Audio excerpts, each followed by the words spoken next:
Hello and welcome back to Learn the Bible in a Year for February 7th, 2026.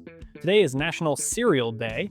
I bring this up as a public service announcement because our first reading in Leviticus 15 today deals with bodily discharges, and it might just be one of those chapters in the Bible that you could, well, maybe ruin your breakfast.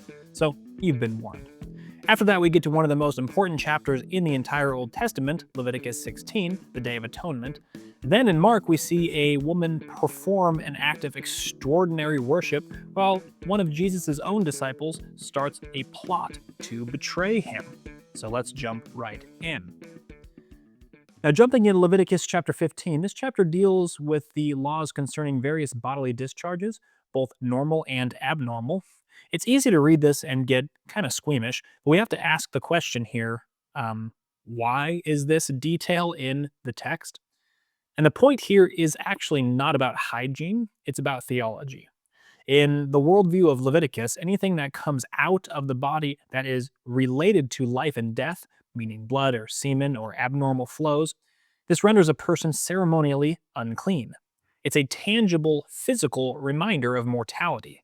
These flows are signs that the body is not whole, that it's subject to decay and to death. And in that state, you cannot come into the presence of an ever living, perfectly whole, and holy God. It's a constant object lesson in the separation caused by the fall. This sets the stage perfectly for Leviticus 16, which is the great Day of Atonement. Another word for it in the Hebrew is Yom Kippur. This is the one day of the year that the high priest, the only high priest, could ever enter the Holy of Holies, the very throne room of God on earth. Once again, this happened once a day, only with the high priest. But he couldn't just walk in. First, he had to offer a bull to atone for his own sins and the sins of his household. He had to be clean before he could represent the people. Then he takes two identical male goats. He casts lots for them. The one goat is for the Lord, and the other one is what's called the scapegoat. Then the high priest comes out, lays both his hands on the heads of the second goat, the live one, and confesses all the sins, iniquities, and transgressions of the people of Israel. He symbolically transfers the guilt of the nation onto the goat. Then a man leads the goat far out into the wilderness and releases it, never to be seen again. Now, this sacrifice is very similar to the one we talked about yesterday with the two birds. The one bird dies and the other one lives. Very similar symbolic acts here. Of course, all of these sacrifices point to Jesus, who was the ultimate sacrifice for us. We don't have to make these animal sacrifices anymore because Jesus was the one and only sacrifice. Now we turn to Mark. We pick up at the very end of the Olivet Discourse. After laying out all the signs, Jesus gives a final crucial disclaimer in chapter 13, verses 32. But about that day or hour no one knows, not even the angels in heaven, nor the Son, but only the Father. This is really a stunning statement of humility and limitation. The point isn't to make charts and predict the end times, the point is to be ready. He tells them to keep watch because the master of the house is coming back at an unknown time. Then in chapter 14, the end game begins. It's 2 days before Passover, and the chief priests are plotting to arrest and kill Jesus. So the tension is really thick here. And in the middle of this, we get a scene of breathtaking beauty and controversy. Jesus is having dinner in Bethany, and a woman comes in with an alabaster jar of pure nard, which is an incredibly expensive perfume worth about a year's wage. And she breaks the jar and pours it all over Jesus' head. The disciples are indignant. They say, "Why this waste?" They grumble. This could have been sold and the money given to the poor. But Jesus rebukes the disciples. He says to leave her alone. She has done a beautiful deed to me. She has done what she could to anoint my body in advance for my burial.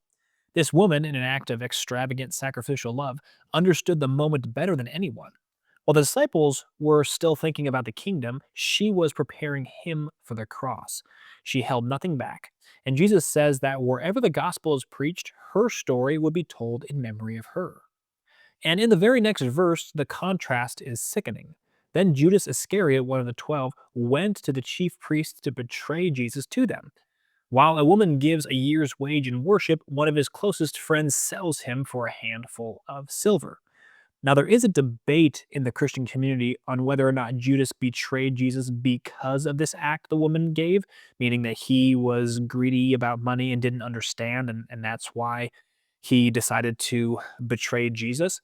I tend to not hold this particular point of view. I think that if you're going to betray Jesus, this is something that's going to be built in your heart over a long period of time and not just like a reaction. But either way could be the case. We don't actually know one way or the other. And the chapter ends with Jesus giving his disciples cryptic instructions to find the upper room for their Passover meal, a final demonstration that even in the midst of betrayal and chaos, he is in complete sovereign control. All right, today we read the first part of Psalms 31, so let's read that here together. It goes, "In you, O Lord, I've taken refuge. Let me never be put to shame. Save me by your righteousness. Incline your ear to me. Come quickly to my rescue. Be my rock of refuge, the stronghold of my deliverance. For you are my rock and my fortress. Lead me and guide me for the sake of your name. You free me from the net laid out for me, for you are my refuge. Into your hands I commit my spirit. You have redeemed me, O Lord, God of truth. I hate those who cling to worthless idols, but in the Lord I trust. I will be glad and rejoice in your long devotion, for you have seen my affliction. You have known the anguish of my soul. You have not delivered me to the enemy. You have set my feet in the open." All right, just a quick word from our sponsor. This show is sponsored by Covenant Security Equipment, which is a Christian owned company who partners with building contractors who build with safety in mind. They sell things like bullet resistant windows and secure transaction systems, all types of things to help with safety in buildings. If this is interesting to you, go to covenantsecurityequipment.com or click the link in the show notes. And also, don't forget to pick up a copy of the Learn the Bible in a Year workbook. I wrote this book for you who are listening to this podcast to go through it day by day. It's kind of like a journal. It comes with additional questions and fun facts about our daily readings. The digital version is 100% for free. You can also pick up the paperback version if that's what you prefer. The link to both of those is in the show notes. What was your main takeaway from today's reading? My main takeaway was what we read in Psalms 31. I love David's heart towards the Lord, and he uses a lot of imagery that we can relate to. He says that God is his stronghold, his deliverance, his rock of refuge. These are really visual, image based words that give us an idea of who God really is. God is somebody who's not flimsy. He's not somebody who kind of gets blown to and from by the wind. He is a stronghold. He is a rock, and I can take my refuge in him. Now, even though my life can blow here and there, even though my emotions can go up and down and everywhere in between, God stays the same. And his love for me endures forever. He is a rock. He is the stronghold. So let's cling to him. All right. Well, that's the end of the episode for today, and I will see all of you cool cats again here tomorrow.